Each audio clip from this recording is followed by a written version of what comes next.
C'est qui doit faire des travaux mais qu'à place tu fais une vidéo? C'est moi.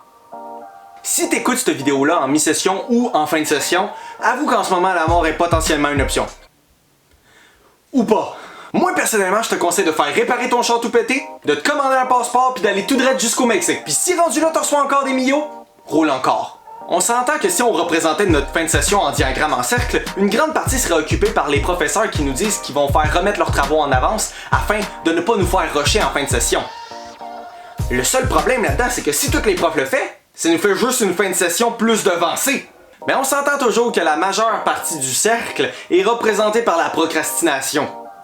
Parce qu'on s'entend que ne pas dormir pour faire des travaux a toujours donné des meilleures notes. Puis là, je vois tout de suite les adultes nous dire si vous lâchez un petit peu vos cellulaires, peut-être que vous feriez plus vos devoirs.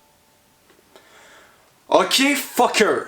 Le gag du hockey boomer était juste un petit peu vieux, donc j'ai décidé de le mettre au goût du jour. Fait qu'aujourd'hui, on va parler de quelque chose qui est présent dans tous les cégeps puis qui sert à nous nourrir.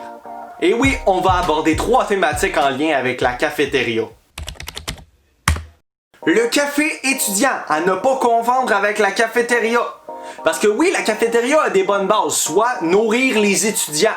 Jusque-là, tout va bien, sauf que c'est là que le café étudiant rentre en compte et qui devient officiellement un compétiteur de la cafétéria. Le café étudiant, lui, a pour but d'engager des étudiants, de leur fournir de la nourriture qui est meilleure pour la santé et le tout plus éco-responsable.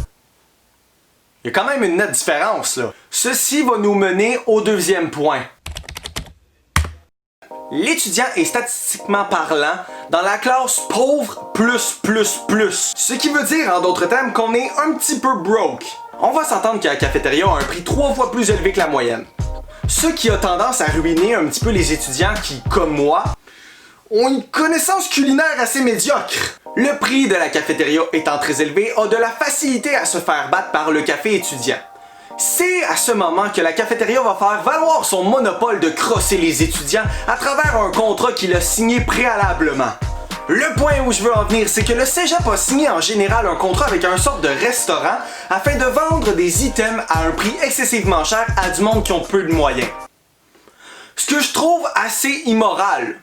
Mais rendu là, on a le choix d'y aller ou non. Tout ça va nous mener à notre troisième point. Tu vois-tu quelqu'un? Oh, il est même pas chargé! Oh, je pense qu'il y a quelqu'un là-bas! Grenade! Oh, tue-moi pas!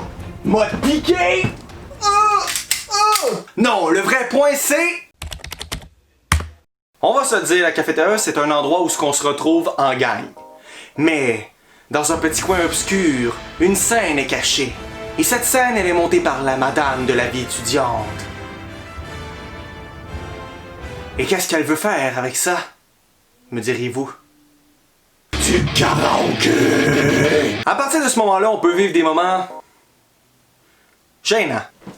Et non, tout le monde fait mal. Puis sinon, il y a lui qui va là parce que ses amis l'ont obligé. Puis sinon, il y a lui qui se trouve bien drôle pis qui décide d'aller faire un bon gros rap pour essayer de faire rire ses amis. T'es vraiment drôle. Ça débute sa mère la pute, ça débute sa mère la pute, ça débute sa mère la pute, le rap c'est pour que la jeune Bon, c'est déjà la fin de ce deuxième épisode de Insomnie, j'espère qu'il vous a plu. Je vous invite à écrire dans les commentaires votre expérience de karaoké à la fabuleuse cafétéria. Et sinon, moi je vous dis, et j'espère pas, à la prochaine! Parce que tu sais, c'est pas le fun de faire de l'insomnie. Tu sais, fait que je veux pas la prochaine, tu sais. Bon. Commence à être tard, là.